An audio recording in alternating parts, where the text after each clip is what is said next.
जय हिंद। जय हिंद। मंच पर विराजमान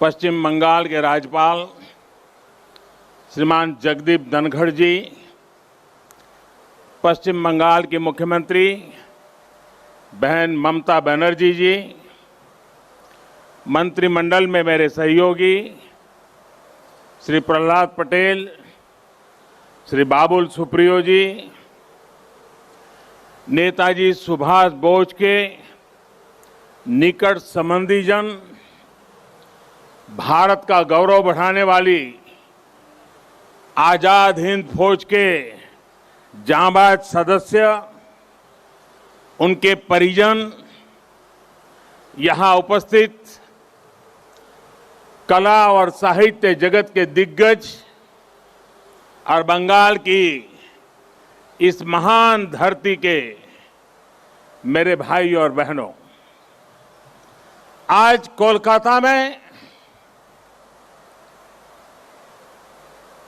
आना मेरे लिए बहुत भावुक कर देने वाला क्षण है। बचपन से जब भी ये नाम सुना, नेताजी सुभाष चंद्र बोस, मैं किसी भी स्थिति में रहा, परिस्थिति में रहा, ये नाम कान में पड़ते ही एक नई ऊर्जा से भर गया। इतना विराट व्यक्तित्व की उनकी व्याख्या के लिए शब्द कम पड़ जाए। इतनी दूर की दृष्टि कि वहां तक देखने के लिए अनेकों जन्म लेने पड़ जाए। विकट से विकट परिस्थिति में भी इतना हौसला, इतना साहस कि दुनिया की बड़ी से बड़ी चुनौती ठहर न पाए। मैं आज नेताजी सुभाष चंद्र बोस के चरणों में अपना शीश झुकाता हूं, उन्हें नमन करता हूं और नमन करता हूं उस मां को, प्रभा देवी जी को, जिन्होंने नेताजी को जन्म दिया।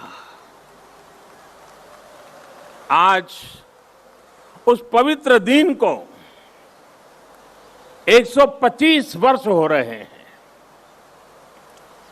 125 वर्ष पहले आज के ही दिन मां भारती की गोद में उस वीर सपूत ने जन्म लिया था, जिसने आजाद भारत के सपने को नई दिशा दी थी।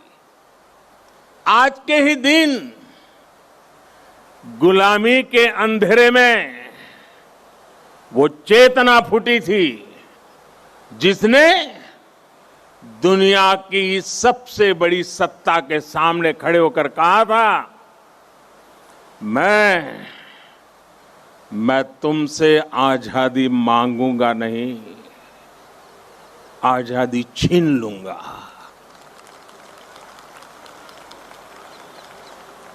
आज के दिन सिर्फ नेताजी सुभाष का जन्म ही नहीं हुआ था, बल्कि आज भारत के नए आत्मगौरव का जन्म हुआ था। भारत के नए सैन्य कौशल्य का जन्म हुआ था। मैं आज नेताजी की 125वीं जन्म जयंती पर कृतज्ञ राष्ट्र की तरफ से इस महापुरुष को कोटि कोटि प्रणाम करता हूं, उन्हें सैल्यूट करता हूं। साथियों, मैं आज बालक सुभाष को नेताजी बनाने वाली, उनके जीवन को तप, त्याग और तितिक्षा से घड़ने वाली बंगाल की इस पुण्य भूमि को भी आदरपूर्वक नमन करता हूं। गुरुदेव श्री रविंद्रनाथ टैगोर, बंकिम चंद्र चट्टोपाध्याय, शरत चंद्र जैसे महापुरुषों ने इस पुण्य भूमि को राष्ट्र भक्ति की भावना से भरा है। स्वामी रामकृष्ण परमहंस, चैतन्य महाप्रभु, श्री अरबिंदो, मां शारदा, मां आनंदमयी, स्वामी विवेकानंद, श्री श्री ठाकुर अनुकूल चंद्र जैसे संतों ने इस पुण्य भूमि को वैराग्य, सेवा और आध्यात्म से अलौकिक बनाया है। ईश्वर चंद्र विद्यासागर, राजा राम मोहन राय, गुरुचंद ठाकुर, हरिश्चंद्र ठाकुर जैसे अनेक समाज सुधारक, सामाजिक सुधार के अग्रदूतों ने इस पुण्य भूमि से देश में नए सुधारों की नींव भरी है। जगदीश चंद्र बोस, पीसी रॉय, एसएन बोस, मेघनाथ शाह, अनगिनत वैज्ञानिकों ने इस पुण्य भूमि को ज्ञान विज्ञान से सींचा है। ये वही पुण्य भूमि है जिसने देश को उसका राष्ट्रगान भी दिया है और राष्ट्रगीत भी दिया है। इसी भूमि ने हमें देशबंधु चित्तरंजन दास, डॉक्टर श्यामा प्रसाद मुखर्जी और हम सभी के प्रिय भारत रत्न प्रणब मुखर्जी से साक्षात्कार कराया है। मैं इस भूमि के ऐसे लाखों लाख महान व्यक्तित्वों के चरणों में भी आज इस पवित्र दिन पर प्रणाम करता हूं।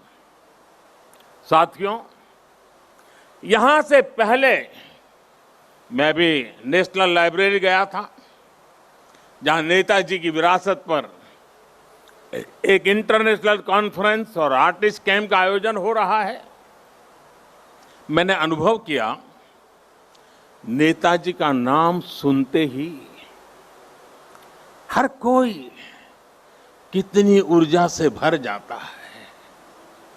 नेताजी के जीवन की ऊर्जा जैसे उनके अंतर मन से जुड़ गई है। उनकी यही ऊर्जा, यही आदर्श, उनकी तपस्या, उनका त्याग देश के हर युवा के लिए बहुत बड़ी प्रेरणा है। आज जब भारत नेताजी की प्रेरणा से आगे बढ़ रहा है, तो हम सबका कर्तव्य है कि उनके योगदान को बार बार याद किया जाए, पीढ़ी दर पीढ़ी याद किया जाए। इसलिए देश ने तय किया है कि नेताजी की 125वीं जयंती के वर्ष को ऐतिहासिक, अभूतपूर्व भव्यता भरे आयोजनों के साथ मनाए। आज सुबह से देश भर में इससे जुड़े कार्यक्रम हर कोने में हो रहे हैं। आज इसी क्रम में नेताजी की स्मृति में एक स्मारक सिक्का और डाक टिकट जारी किया गया है। नेताजी के पत्रों पर एक पुस्तक का विमोचन भी हुआ है। कोलकाता और बंगाल, जो उनकी कर्मभूमि रहा है, यहां नेताजी के जीवन पर एक प्रदर्शनी और प्रोजेक्शन मैपिंग शो भी आज से शुरू हो रहा है। हावड़ा से चलने वाली ट्रेन हावड़ा कालका मेल का भी नाम अब नेताजी एक्सप्रेस कर दिया गया है। देश ने यह भी तय किया है कि अब हर साल हम नेताजी की जयंती यानी 23 जनवरी को पराक्रम दिवस के रूप में मनाया करेंगे। हमारे नेताजी भारत के पराक्रम की प्रतिमूर्ति भी है और प्रेरणा भी है।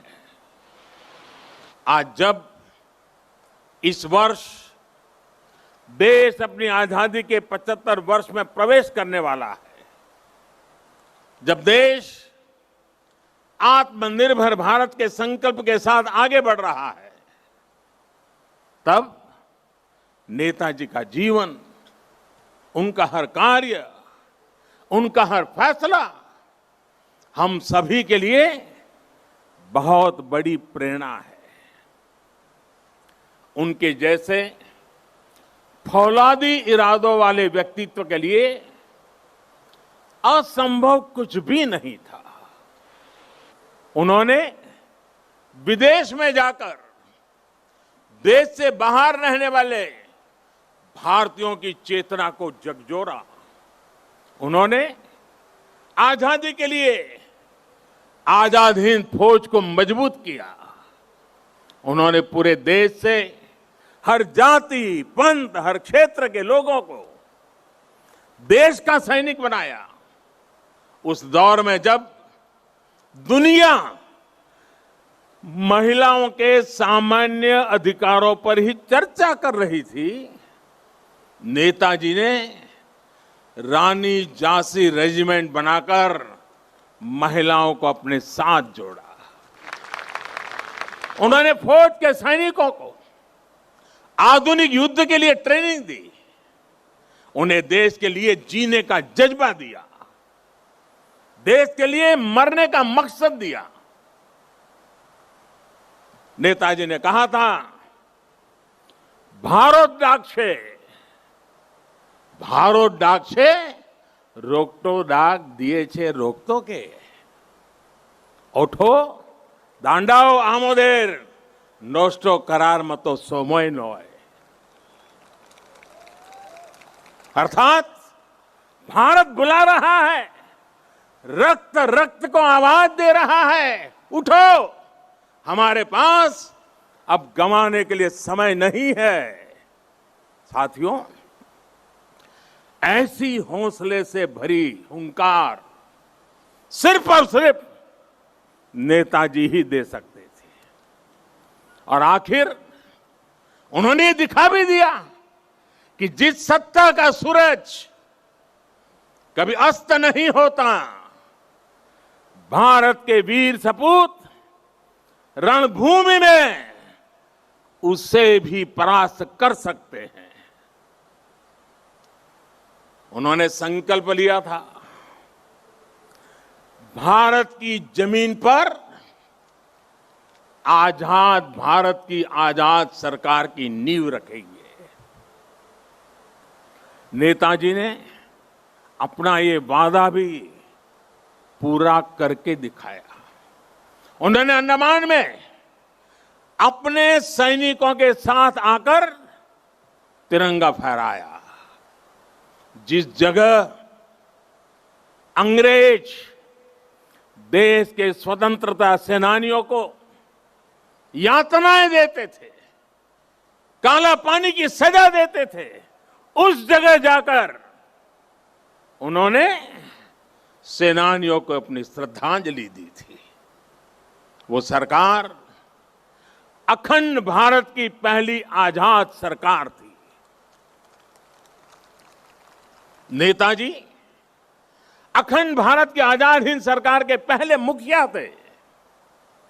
और ये मेरा सौभाग्य है कि आजादी की उस पहली झलक को सुरक्षित रखने के लिए 2018 में हमने अंडमान के उस द्वीप का नाम नेताजी सुभाष चंद्र बोस द्वीप रखा। देश की भावना को समझते हुए नेताजी से जुड़ी फाइलें भी हमारी सरकार ने सार्वजनिक की। ये हमारी ही सरकार का सौभाग्य रहा जो 26 जनवरी की परेड के दौरान आईएनए वेटरन्स परेड में शामिल हुए थे। आज यहां इस कार्यक्रम में आजाद हिंद फौज में रहे देश के वीर बेटे और बेटी भी उपस्थित है। मैं आपको फिर से प्रणाम करता हूं और कब प्रणाम करते हुए कहीं कहूंगा कि देश सदा सर्वदा आपका कृतज्ञ रहेगा,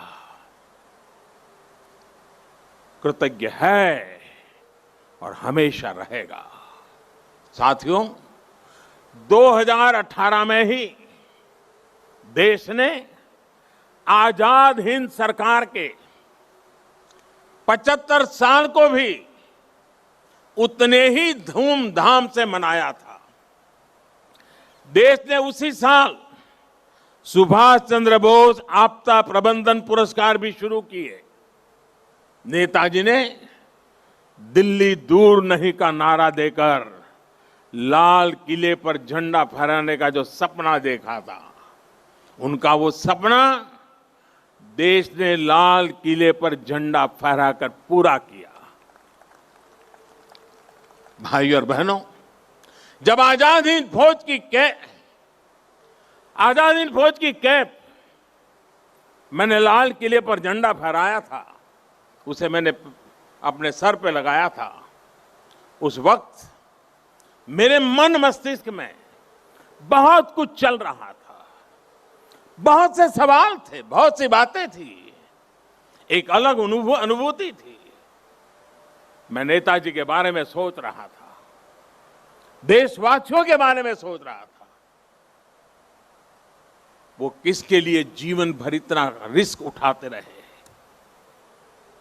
जवाब यही है, हमारे और आपके लिए। वो कई कई दिनों तक आमरण अनशन किसके लिए करते रहे? आपके और हमारे लिए। वो महीनों तक किसके लिए जेल की कोठरी में सजा भुगतते रहे? आपके और हमारे लिए। कौन ऐसा होगा जिसके जीवन के पीछे इतनी बड़ी अंग्रेजी हुकूमत लगी हो, वो जान हथेली पर रखकर फरार हो जाए? हफ्तों हफ्तों तक वो काबुल की सड़कों पर अपना जीवन दांव पर लगाकर एक एम्बेसी से दूसरी से चक्कर काट लगाता रहे। किसके लिए? हमारे और आपके लिए। विश्व युद्ध के उस माहौल में देश के बीच पल पल बदलते देशों के बीच के रिश्ते, इसके बीच क्यों वो हर देश में जाकर भारत के लिए समर्थन मांग रहे थे, ताकि भारत आजाद हो सके, हम और आप आजाद भारत में सांस ले सके। हिंदुस्तान का एक एक व्यक्ति नेताजी सुभाष बाबू का ऋणी है। 130 करोड़ से ज्यादा भारतीयों के शरीर में बहती रक्त की एक एक बूंद नेताजी सुभाष की ऋणी है। ये ऋण हम कैसे चुकाएंगे? ये ऋण क्या हम कभी चुका भी पाएंगे? साथियों, जब नेताजी सुभाष यहां कोलकाता में अपने 38/2 एल्गिन रोड के घर में कैद थे, जब उन्होंने भारत से निकलने का इरादा कर लिया था, तो उन्होंने अपने भतीजे शिशिर को बुलाकर कहा था, अमार एकता काज कोरते पारबेगा? अमार एकता काज कोरते पारबे? क्या मेरा एक काम कर सकते हो? इसके बाद शिशिर जी ने वो किया जो भारत की आजादी की सबसे बड़ी वजहों में से एक बना। नेताजी ये देख रहे थे कि विश्व युद्ध के माहौल में अंग्रेजी हुकूमत को अगर बाहर से चोट पहुंचाई जाए तो उसे दर्द सबसे ज्यादा होगा। वो भविष्य देख रहे थे कि जैसे जैसे विश्व युद्ध बढ़ेगा, वैसे वैसे अंग्रेजों की ताकत कम पड़ती जाएगी। भारत पर उनकी पकड़ कम पड़ती जाएगी।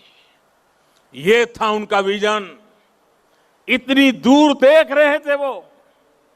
मैं कहीं पढ़ रहा था कि इसी समय उन्होंने अपनी भतीजी इला को दक्षिणेश्वर मंदिर भी भेजा था कि मां का आशीर्वाद ले आओ। वो देश से तुरंत बाहर निकलना चाहते थे। देश के बाहर जो भारत समर्थक शक्तियां हैं उन्हें एकजुट करना चाहते थे। इसलिए उन्होंने युवा शिशिर से कहा था, अमार एकटा काज कोरते पारबे, क्या मेरा एक काम कर सकते हो। साथियों, आज हर भारतीय अपने दिल पर हाथ रखे, नेताजी सुभाष बाबू को महसूस करे तो उसे फिर से ये सवाल सुनाई देगा, अमार एकटा काज कोरते पारबे, क्या मेरा एक काम कर सकते हो। ये काम, ये काज, ये लक्ष्य आज भारत को आत्मनिर्भर बनाने का है। देश का जन जन, देश का हर क्षेत्र, देश का हर व्यक्ति इससे जुड़ा है। नेताजी ने कहा था, पुरुष अर्थो एवं उपकरण निजे राय विजयबा স্বাধীনতা আনতে পারে না।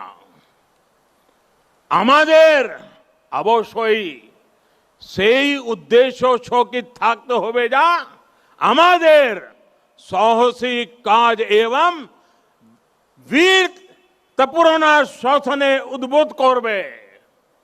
यानी हमारे पास वो उद्देश्य और शक्ति होनी चाहिए जो हमें साहस और वीरतापूर्ण तरीके से शासन करने के लिए प्रेरित करे। आज हमारे पास उद्देश्य भी है, शक्ति भी है। आत्मनिर्भर भारत का हमारा लक्ष्य, हमारी आत्मशक्ति हमारे आत्मसंकल्प से पूरा होगा। नेताजी ने कहा था, आज आमादेर केवल एक इच्छा थाका उचित, भारते इच्छुक जाते भारते बांटते पारे। यानी हमारी एक इच्छा होनी चाहिए कि हमारा भारत बच पाए, भारत आगे बढ़े। हमारा भी एक ही लक्ष्य है, अपना खून पसीना बहाकर देश के लिए जिए, अपने परिश्रम से, अपने इनोवेशन से देश को आत्मनिर्भर बनाए।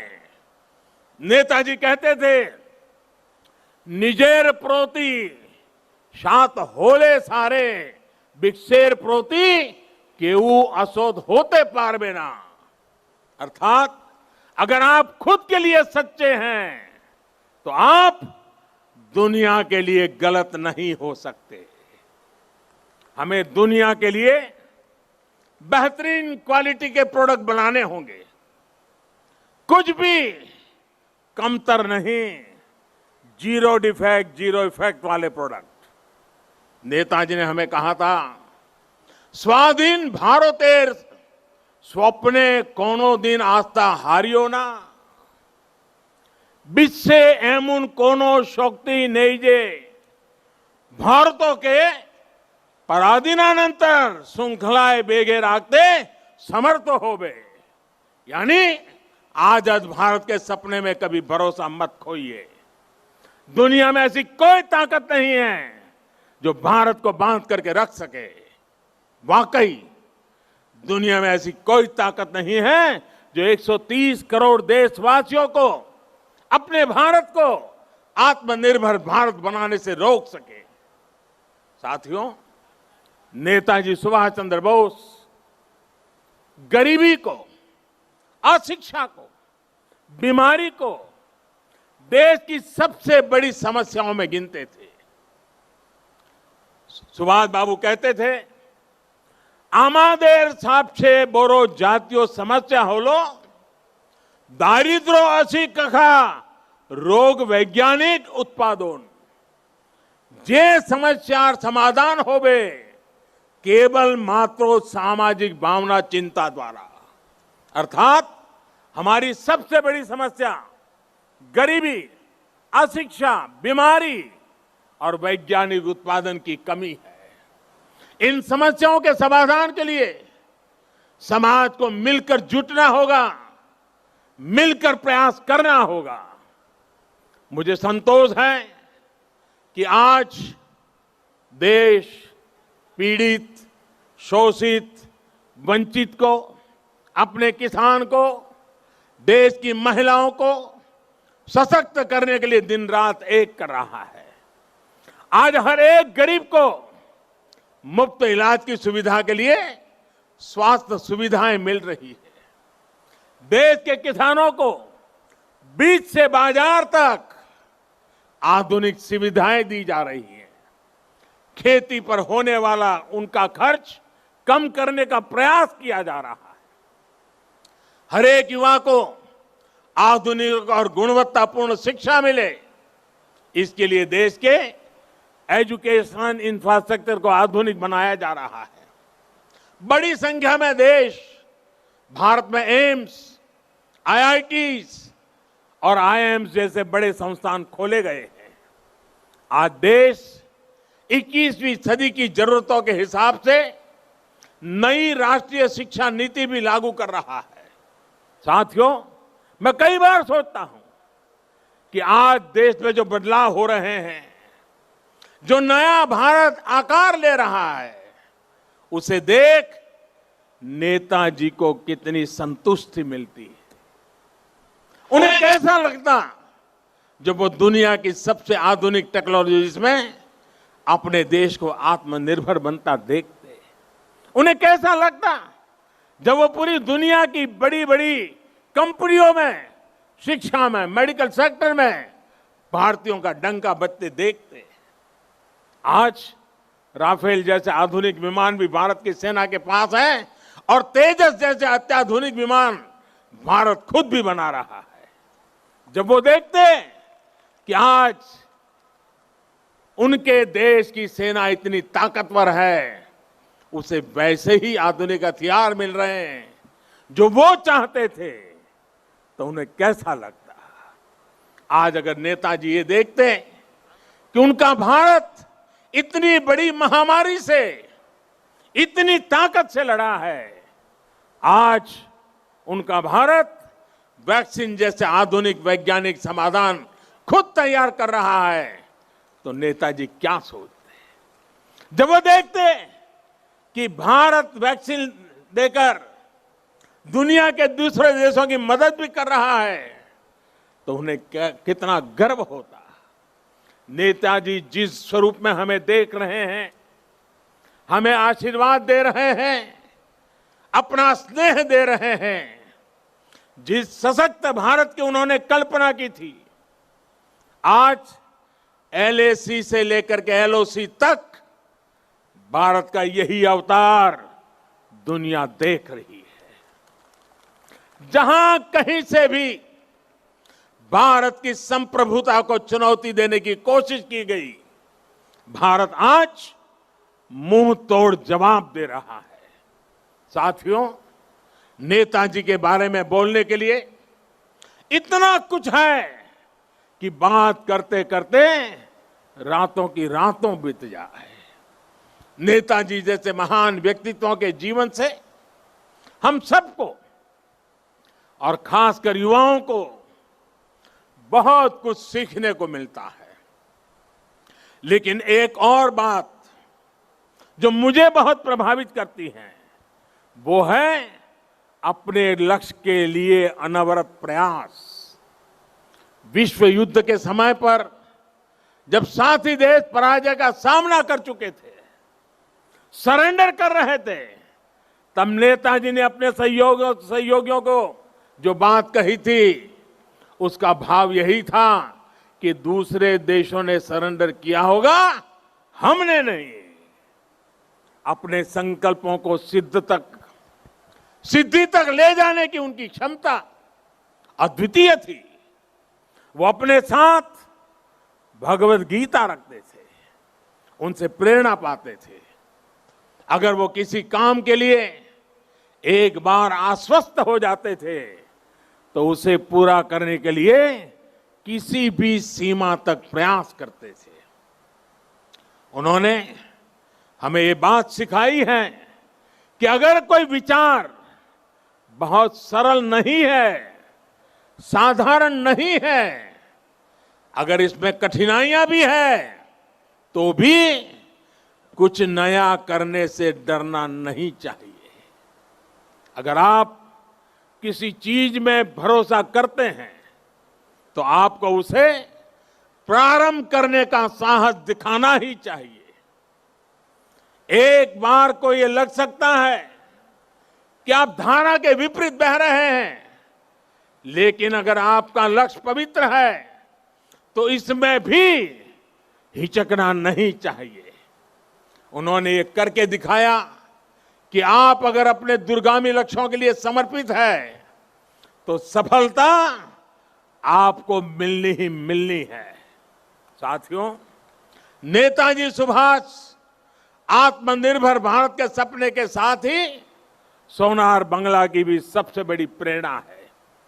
जो भूमिका नेताजी ने देश की आजादी में निभाई थी, आज वही भूमिका पश्चिम बंगाल को आत्मनिर्भर भारत अभियान में निभानी है। आत्मनिर्भर भारत अभियान का नेतृत्व आत्मनिर्भर बंगाल और सोनार बांग्ला को भी करना है। बंगाल आगे आए, अपने गौरव को और बढ़ाए, देश के गौरव को और बढ़ाए। नेताजी की तरह ही हमें भी अपने संकल्पों की प्राप्ति तक अब रुकना नहीं है।